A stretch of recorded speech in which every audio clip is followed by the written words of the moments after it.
Hey, how's it going, everybody? Shaun here for another edition of Shaun Solo, and today I would like to talk about the new Steam refund policy. Yeah, something that's been people have been asking for a long time. Other sites, including Origin, surprisingly enough, have been doing this for a while.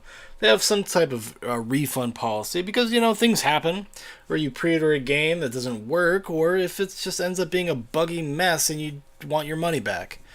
Just in the same way that if you bought a defective piece of clothing or media or a DVD, Blu-ray, whatever, and you would bring it back to the store.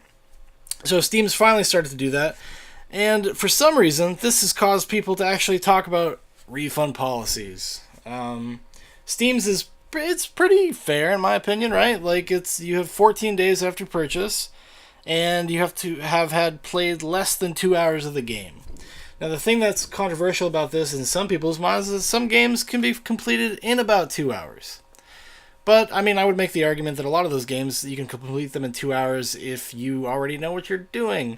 It's mostly because of the indie space. There's a lot of, like, very small, short narrative experience type games. That's really what the people are talking about. And they're worried that developers are going to suffer because people may regret their purchase or just trying to get kind of a free rental thing. Steam has said that they are going to be monitoring this stuff for abuse, but Steam is historically not really known for being on top of things customer related. People have they have a very storied history of having tons of customer service problems. But anyways, beyond that, I think it's a good thing. I think it's a good thing for consumers. People think this is going to change the trend of how games are made, and now people are going to pay more attention to see if games are worth it or not. I think it's a good thing. It's a consumer positive stance, right? Because especially in like pre-order culture, which is just becoming more and more antiquated and unnecessary, and even a little gross. Now you're kind of safe to pre-order a game on Steam, and then you kind of find out whether it's worth your money or not. So if your concern is like, well, I want to get the pre-order bonuses, I don't know how this game is going to be. Well, on day of release or a few days before, you could always go, and usually there'll be some YouTube reviews and gameplay, and people who have been talking about it, and you can decide for yourself whether or not you think it's worth the money. So you can go get a refund for the game. I think that's a good thing myself.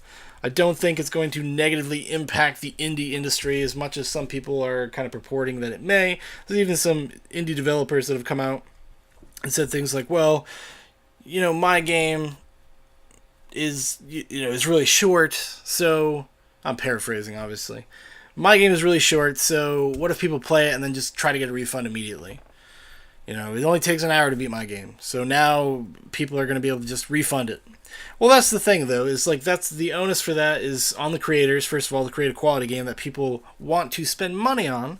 And second of all, it's on the players. And you have to just like have some faith in your audience that they're going to want to support you if they like what you produce. For me, that's really the reality of it. I don't think a lot of people are going to try to abuse this system. It's probably going to. I mean, obviously, there's going to be a small minority. It always happens. I mean, people are going to try to abuse the system to a certain degree, but I think in reality, if that this is going to have some kind of widespread effect where people aren't, are going to buy these short indie titles and be like, well, I finished it and then fuck you. I think that's preposterous, honestly. And especially because a lot of these narratively driven, like, kind of indie games, like, it's very niche. Like, if you're not seeking them out, you're probably never going to come across them. I think that's really more the reality. If you're not somehow aware of this developer beforehand, the likelihood of you stumbling across that thing is pretty small. Because Steam is just flooded, inundated with just shovelware, just garbage games. Everything from early access stuff to the Steamlight words, the Steam Greenlight initiative. Like, it is just overrun with crap that people just trying to make a quick buck. So I think for a lot of these kind of more nefarious, quote unquote, developers that just try to kind of give you a reskin game or just a shitty buggy mess or something that has no real depth or value, I think people are going to be able to kind of combat that, because there was no other recourse before this. Because everyone's, Steam is, a lot of Steam is predicated on impulse buying. And that goes beyond sales. Like, for myself, I see something that's just like, that looks so stupid and crazy, like, I will pay $2 to play that. I mean, myself, a lot of times, I can't imagine very many instances where I will, like, go for a refund, because I'm not really that kind of person, and I take personal responsibility for my choices in purchasing. So if I buy something on Steam I think is garbage, it's my fault, and I'm not going to blame Steam or even the developer, really, for that. Like, it's just not how I roll, yo. But, this is a new thing, and Steam is not one to not change their mind. They changed their mind quite a bit, so who knows whether or not this will be a long-standing initiative or not. More recent examples is kind of like the paid mods situation that happened fairly recently, which kind of got out of hand, and I kind of agree with the popular opinion that paid mods are it's a little dicey. So Steam has a history of kind of testing things out and then pulling it back.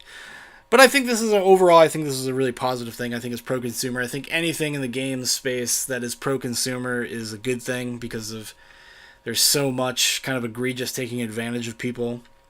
I mean, granted, it's a lot of times those people's fault, but because they don't look into things and they don't research stuff properly. But it is very easy in that space, that one-click purchase space, to kind of make mistakes and make regrettable decisions.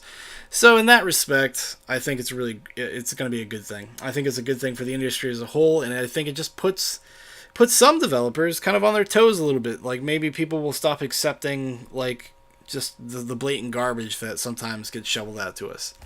Alright, everybody, I'm Shaun, and I will talk to you guys next time I have something to talk about.